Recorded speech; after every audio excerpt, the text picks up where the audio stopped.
friends, it's Teresa and welcome back to my channel. Today's video is going to be me doing the 7 books in 7 days tag. I was tagged by the lovely Mafalda, so I will leave her video down below, as well as the original creator, I believe is Darian. I'm very tired today, so forgive me if I'm forgetful.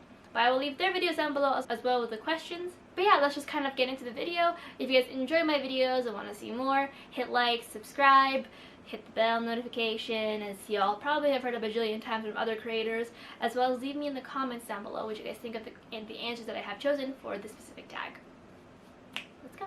So this one starts off with a Monday, which I'm very glad for because I start off my weeks with a Monday. It just feels better. But that is Monday. Traveling is always so tiring. Name a book that is like drinking coffee. I actually had to really think about the books. I actually had to think about this question, and I changed my answer several times just because I was like, what book gives me a random jolt of energy that eventually, like, you know, after it wears off, I'm stuck in my feels. I actually originally went with The Beautiful by Renee Ahdieh. You know me, I like historical fiction, I love vampires, and I love New Orleans, so it all just made sense. But then I was looking at my shelves while I was filming this video, and the book that made more sense was Daisy Jones and the Six by Taylor Jenkins Reid. This is an adult historical fiction kind of based loosely off of Fleetwood Mac and their kind of rise to fame and, you know, eventual fallout. This follows a band called Daisy Jones and the Six, which is comprised of band members and Daisy Jones. This chronicles is not a word, Therese, stop using it. This follows the band at its inception, its growth, and its official rise to stardom and eventual fall down. It's all written in interview format. There's no prose in this. It's all basically kind of like audible, and it fits really nicely for the concept of a nice jolt of energy because it is such a quick, fast-paced read. I don't have to put a lot of thought into it, and it does wake me up. And once I'm done with all those feelings and all the energy, I'm left with nothing but emotions. Whether or not those emotions are good or bad is up for interpretation, but I'm left with emotions. The next one is Tuesday. You realize you forgot something important. Name a book that's kind of forgettable. I went with something very easy, and that is Again But Better by Christine Riccio. This is a YA kind of fabulism novel following a young girl who has done everything by the book according to what her parents have wanted her. That is until she signs up to go to London to study abroad, decides to take a creative writing class instead of her normal classes, you know, falls in love and goes against what she normally does, which is play it safe. This is a very forgettable book for me in the sense that I genuinely could not tell you exactly what had happened and the events leading up to the climax. I just remember kind of like the last little bit of the book and some of the random little twists before then. I don't think it's a very like memorable book. I ended up unhauling it shortly after I read it. I think I gave it like a 3 out of 5 stars. But yeah, it's a very forgettable book to me, and like if you like it, loved it, that's great. But for me, I was just like, it's very juvenile writing, and I feel like it would have been a lot more better and more memorable had it gone through a few more drafts and wasn't just like, I don't like saying read like fan fiction anymore, but it read like fan fiction where you just kind of like word vomited everything and did like line by line edits to make sure your grammar was correct. The next day is Wednesday, and you go on excursion, or you go on like a day excursion. Name a book that is fast-paced. For that book, I'm going to have to go with the book I mentioned in my previous video, and that is Grown by Tiffany D. Jackson. This is a YA contemporary novel following young Enchanted who wants to become a singer and draws the eyes of Corey Fields, a well-known R&B artist, during a singing competition, who convinces her that he will mentor her into stardom. However, his intentions are not the purest. This is very fast. There are a lot of trigger warnings, so I will leave my video review of this book down below. My review has trigger warnings on it, and then in the book, it also has content warnings before you get into the actual meat of the book, like the first couple pages.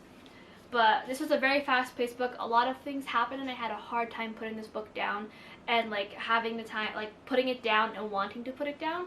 I typically had to put it down because I had to, you know, because I had to go back to work or I went to bed. But yeah, this book had me at the edge of my seat, and it was so terribly fast-paced, but in a good way, where everything was unfolding so quickly that it felt like you were watching it all happen in real time rather than reading about it in a book. If that makes any bit of sense. I feel like it makes sense in my brain, but I feel like I don't know how it makes sense in other people's brains. So like if that doesn't make sense, just let me know in the comments and I'll let you guys know.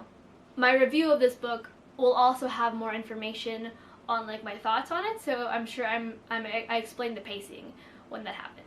The next question, or day I should say, is Thursday, and that is the underrated day of the week, which I agree, Thursday can sometimes have some surprises for you. But that is name an underrated book, and I'm gonna have to go with The Wolf Queen of Oreñaro by K.S. Veloso. This is an adult high fantasy novel, kind of set in kind of like pre-colonial Philippines, following young Talien, who is trying to make sense of the world and kind of pull her kingdom back together after her husband leaves her on her coronation night.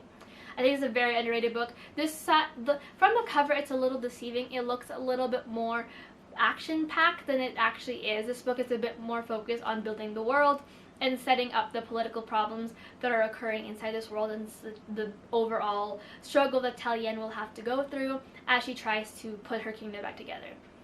However, I think it's a very underrated book. I think how K.S. Veloso decided to write the story and write the characters and kind of mold this world was done really well, and I need more people to read this book because she's Filipino and we need more Filipino authors at the forefront. So I highly recommend The Wolf of Oreñaro if you have not read it. I think I gave this a 4 or a 5 out of 5 stars. One of the two. The next day is Friday, and that is you go out for a celebratory dinner. I'm assuming to finish off the week and say that you survived. But that is name a book with a food on the cover, and I ended up going with Heretics Anonymous by Katie Hannon. This is a YA contemporary novel, which will eventually mess up my white balance because it's a very blue book. But this is a YA contemporary novel following a young boy who ends up going to a Catholic school despite him being very atheist. After attending one class, he meets a girl who stands up and kind of goes against the teachings of what's being taught right now. And he thinks that she is an atheist too, and is super excited to be friends with her. That is until he realizes he wants to become a priest, and she actually holds a club called Heretics Anonymous, where people who don't quite fit into the Catholic mold can come and discuss their feelings and their emotions. One of my favorite books of 2020. Such a cute and funny read, and there are a lot of topics about kind of religion and how it teaches us tolerance rather than acceptance, despite its original teachings. Highly recommend it, and definitely worth a Friday read. Like I said, it's a pretty quick read, so if you want to do like a 24-hour readathon on a Friday night, or you're eating dinner by yourself at a restaurant, highly recommend this book. It has very mature topics for a kind of a younger audience, which I really enjoy.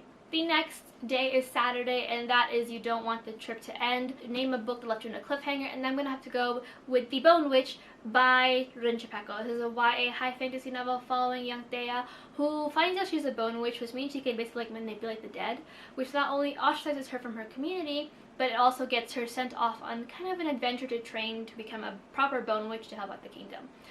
This book left on such a cliffhanger at the ending that I'm pretty sure I finished it in, forgot where I finished it. It was either in the car on the way home from Costco with my boyfriend, or it was in Costco. Fairly sure it was in Costco, but I was screaming. So I'm sorry to the Costco members of that particular branch where I live. It was the book.